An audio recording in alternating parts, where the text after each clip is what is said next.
here we are. This is Sex Love Psychedelics, and I'm your host, Dr. Kat. Bringing you psychosexual conversations that will leave you intellectually turned on and hungry for more. Most people don't consider the opposite of deciding that you want to have a baby and having difficulty achieving the outcome. Yeah. I think most people, and it's fair because, in the general population, the majority of people out there get pregnant literally without trying. And in fact, the message that we get as young people is if you have sex, you're going to have a baby, that's going to destroy your life, know? And so basically there's a lot of judgment, misconceptions, ideas that are not necessarily correct around fertility and reproduction, especially when things haven't been easy and straightforward, you see, because we all hear the drunken one night stand, oops, got pregnant, the neighbor who wasn't trying, oops, baby, after the fifth, Yeah. and so on and so forth. But we often do not talk about the times at which perhaps we've suffered a miscarriage or we've tried for years and haven't achieved, a healthy pregnancy and baby, or, any kind of permutation of what goes wrong in terms of fertility. And it is sad. It's sad that we can't feel open enough to discuss what it is that we're going through. And for a lot of people, they internalize that and it becomes an even bigger issue, as the years progress. And it's a big challenge for many people. Yeah, that's really powerful to think about too, because I know how many. So right now I'm 37, and I've had many friends lately. Babies are all around me right now. Like it's heavy, but I've also had friends go through miscarriages and watch Yeah. them go through that process too. And the people in my field have resources and tools to face off with the emotions that come up or the beliefs that they have about themselves or how they're beating themselves up over the miscarriage or the inability to have right. And I think about the rest of the world who don't have those resources or don't realize that they're holding this internalization around it's their fault. 100%. Yeah. Yeah. And that I think you've really hit the nail on the head there because so many people, and I'll say people, but I actually mean women and men. And here's the distinction. You see, often when we're talking about fertility or infertility, the opposite of, things being straightforward, there's a lot of focus that is placed on the woman, Mm. whether it's with inability to conceive, inability to keep a healthy pregnancy to term. And it becomes this kind of, you know, backpack that somebody carries with them, that it's your egg that is old or poor quality or not working, or you have had a miscarriage, you had a pregnancy loss. So women really do tend to internalize the infertility, recurrent miscarriage, failed treatment experience as their fault.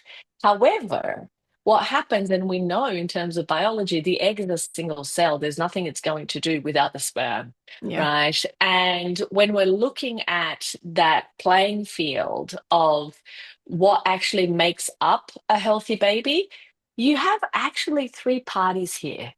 And, Mm. it sounds strange because most people would think, well, three? Is this a threesome? No. It could be, but hey, not quite yet.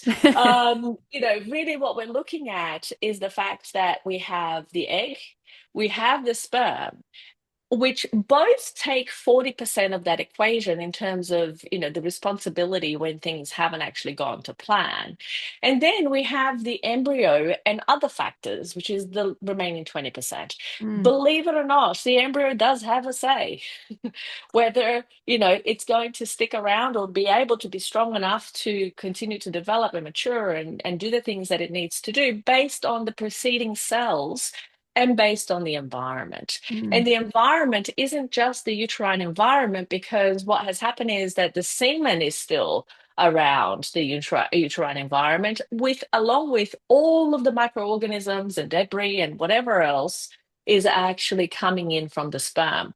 So there has to be that level of recognition that if a couple wants to have a healthy baby, that it comes this whole process, a set of processes and biochemical chain reactions and a whole lot of things, which is the end result of a healthy baby, is going to have the system input from the egg, the sperm, the environment, and everything else that comes into that. So, understanding that fertility really is a team sport, and whether we're talking about ability to conceive, ability to keep a healthy pregnancy to term, or whether fertility treatment is failing, it is not a woman's responsibility. Mm. It's a couple's responsibility. And even if we have knowingly in advance, poor sperm parameters and Mm. everything else on the female side seems quote unquote okay, Mm. we still are talking about a couple situation. Mm. I have had over the years, I mean, I've been doing this work now since 2001. So, do the math. It's a long time. I've treated thousands of couples, in every continent other than Antarctica at this point. And I hear a very similar conversation all the time, which is people taking singular responsibility for something that is a unit as a Yes. couple to resolve. I think that's a really important piece to really conceptualize and have in the forefront of your mind when things perhaps haven't been straightforward or haven't quite gone to plan, whether it is pregnancy loss or inability to conceive. I think that that's a really critical piece of knowledge and understanding that people need to have, and to know that they need to work together to Yeah. be able to overcome those challenges. Well, that was fun. Thanks for tuning in, lovers. And if you want to experience more ecstasy and sexual liberation, head over to sexlovepsychedelics.com and learn about how you can join me for any one of my online or live events. And while you're there, grab my free guide on sex and psychedelics. Remember, this podcast is for entertainment and educational purposes only. Please contact your healthcare provider and local law before pursuing any of the products or psychedelics discussed. And one final note here.